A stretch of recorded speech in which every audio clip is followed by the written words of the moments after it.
L'île de Pâques ou Rapa Nui.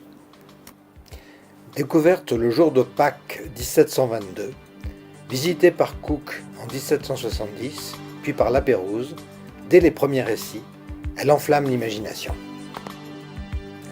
Les grandes pirogues polynésiennes accostèrent sur l'île de Pâques entre 700 et 1300 après Jésus-Christ, venant des îles Marquises. Les bases culturelles sont celles du triangle polynésien, dont l'île de Pâques forme l'angle sud-est, les autres angles étant Hawaï au nord et la Nouvelle-Zélande à l'ouest. Voici quelques images de notre hôtel, l'Explora Rapa Nui. Jusqu'au jour de Pâques 1722, l'île resta isolée sur elle-même, imaginant l'existence d'un au-delà que par le mystère de la migration des hirondelles de mer et des bois flottés. Pour expliquer ces mystères, les mythes se développèrent. Confetti de 23 km sur 15, à 4200 km de Tahiti, à 3500 du Chili, Rapa Nui doit sa célébrité aux Moais. Entrevus debout par les premiers découvreurs, dessinés par Pierre Loti, ils sont presque tous renversés 50 ans plus tard. Pourquoi ? Se développe ensuite une non moins étrange religion, celle de l'homme-oiseau. Puis, avec l'arrivée des Occidentaux, victimes de leur virus et de leurs missionnaires, sa population s'effondre et avec elle sa culture. Nous montons au sommet du Rano Ka'au, le volcan Ka'au, dont la caldeira servait de réserve d'eau et haut lieu du culte de l'homme-oiseau, puisque c'est du village de Orongo, au bord du cratère et face aux trois Motu, que tous les ans les concurrents s'élançaient pour s'emparer du premier œuf pondu par les hirondelles de mer de retour de leur migration. Le gagnant devenait homme-oiseau pour un an, personnage tabou, nanti de nombreux privilèges. Entre autres, lui revenaient les vierges des cavernes, jeunes filles enfermées dans les grottes pour conserver un teint de lait, et dont le clitoris faisait l'objet de soins particuliers pour en augmenter la taille. Bon, ce sont des on-dit.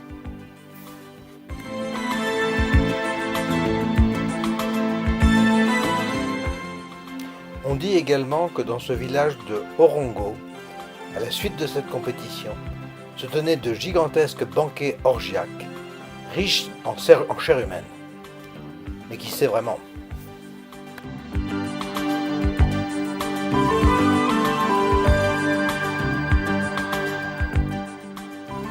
Ces mythes donnèrent naissance à deux religions successives, celle des Moai, érigées sur des plateformes, les Hau, puis celle de l'homme-oiseau. Toutes deux disparurent vraisemblablement sous l'effet de l'exacerbation due à la promiscuité. Les familles, les tribus, se dressèrent les unes contre les autres, sans échappatoire possible, nulle part où aller. L'histoire de l'île est celle de la violence des hommes, de leur hubris, qui les pousse à s'opposer les uns aux autres, à travers des histoires dont la valeur symbolique faisait la force, des fictions, bientôt des croyances. Toujours plus grand, toujours plus fort, jusqu'à la disparition des ressources naturelles, jusqu'à s'exterminer et même se manger les uns les autres, en des banquets hallucinants.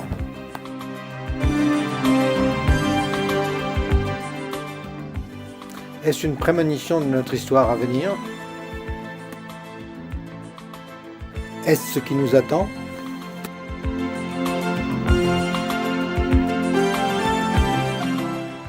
Des centaines de chevaux, plus ou moins sauvages, vivent en liberté sur l'île.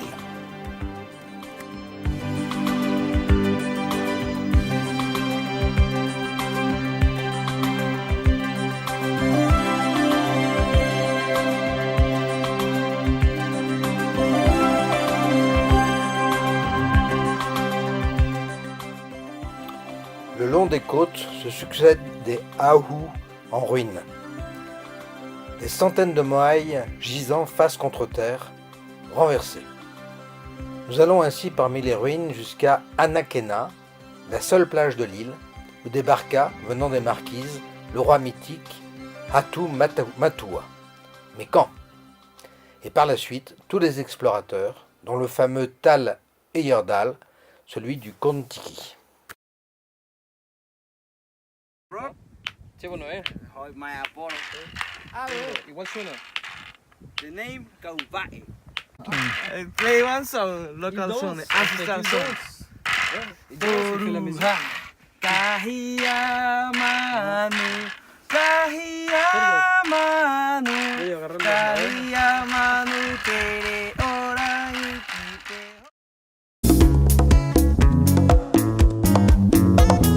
Mana o te rangi Mana o te tokera Mana o te waikawa Mana o te henua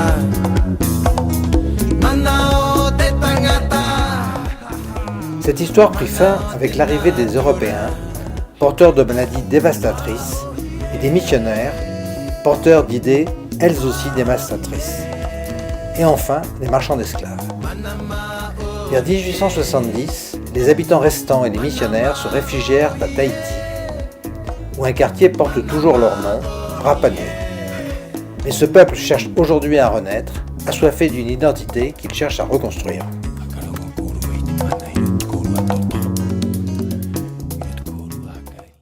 Chantal, ici avec. Oh, c'est bien, mais...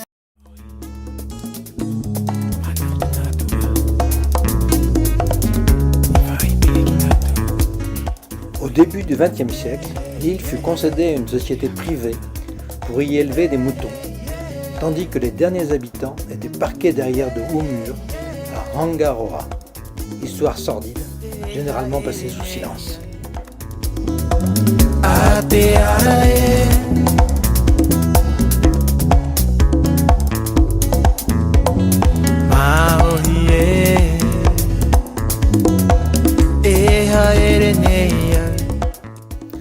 Il existe des centaines de grottes, plus ou moins secrètes.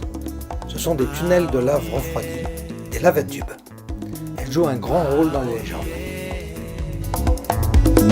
Manama oh yeah, Manama oh yeah, Manama oh yeah.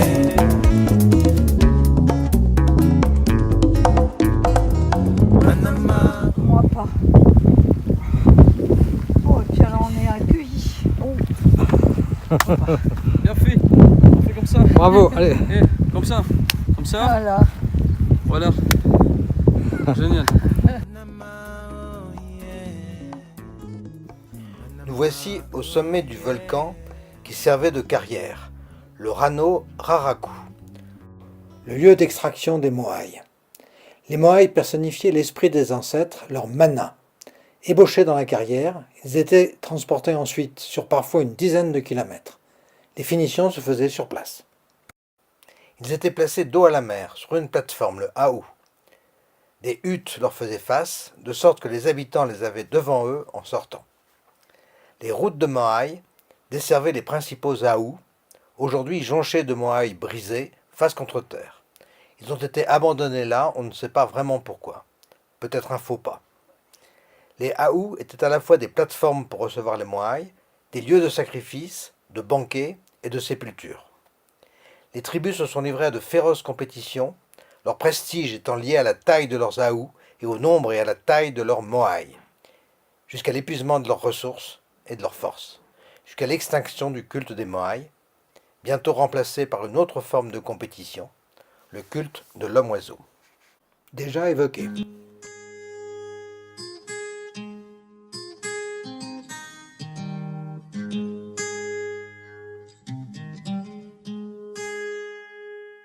Nous suivons l'une de ces routes des Moai évoquées précédemment,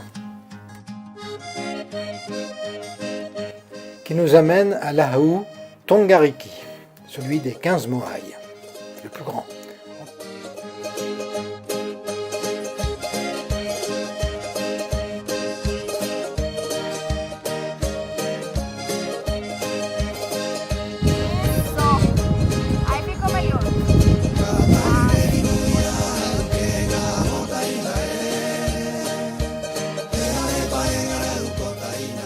Aujourd'hui, pratiquement tous les mystères de l'île de Pâques ont trouvé une explication, ou des explications, même la marche des Moai. Seuls les Rongo-Rongo, planches de bois gravées d'une sorte d'écriture hiéroglyphique n'ont pas livré leur secret.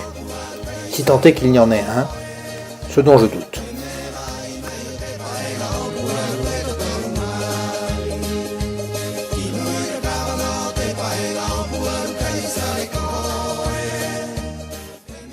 Nous voyons là les pierres de fondation des huttes des villages pasquans.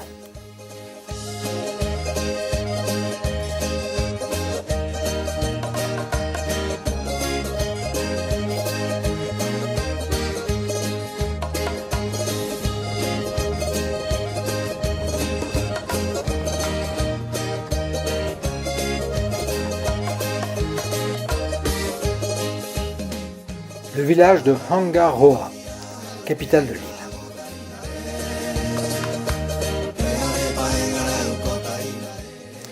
L'île de Pâques devient accessible en 1987, lorsque la NASA y construit une piste de secours pour la navette spatiale.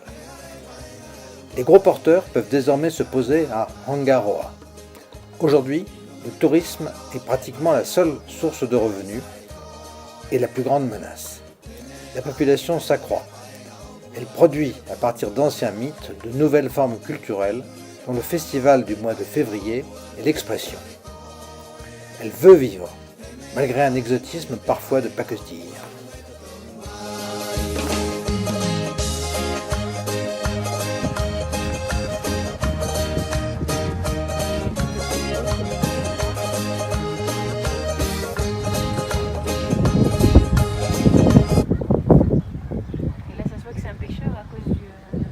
Oui, voilà. Il y a même La palme. la palme. Il y a beaucoup de gens qui meurent en plongée.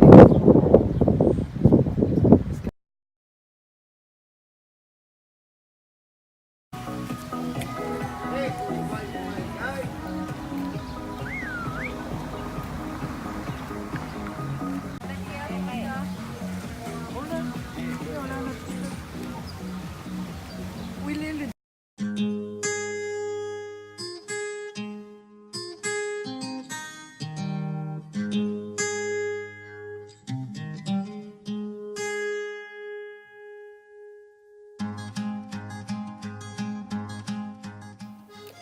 L'île de Pâques, Rapa Nui, l'île mystérieuse. Tout y est bizarre, hors norme, chargé.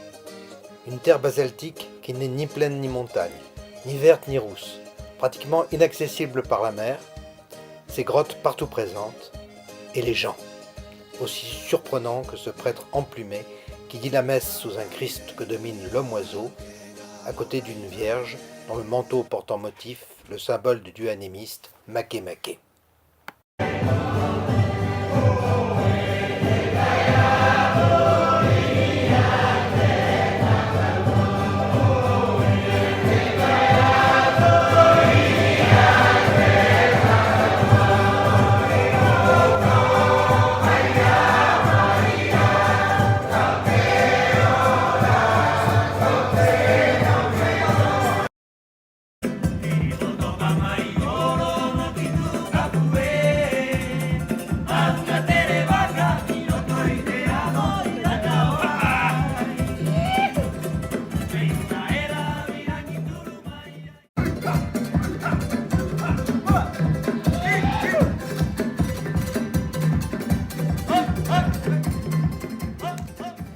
À la recherche de l'île de Pâques d'aujourd'hui, une étrange impression se dégage. Car enfin, s'il ne restait qu'une centaine d'habitants en 1862, si la plupart des habitants restants ont émigré vers Tahiti, comment parler aujourd'hui de Pasqua? Et pourtant, nous rencontrons partout une culture particulière, même dans l'église, à la messe, et une volonté d'identité propre, comme si la terre elle-même, les marques qu'elle porte sur elle, ses grottes et ses falaises, avaient vraiment un mana, un esprit. Comme si les croyances ancestrales portaient en elles une force qui continue à sculpter les esprits pour y graver une mémoire. Comme si une forme de résilience liait les hommes au lieu et produisait des liens, des croyances, des formes religieuses. Attention, esprit rationnel, s'abstenir.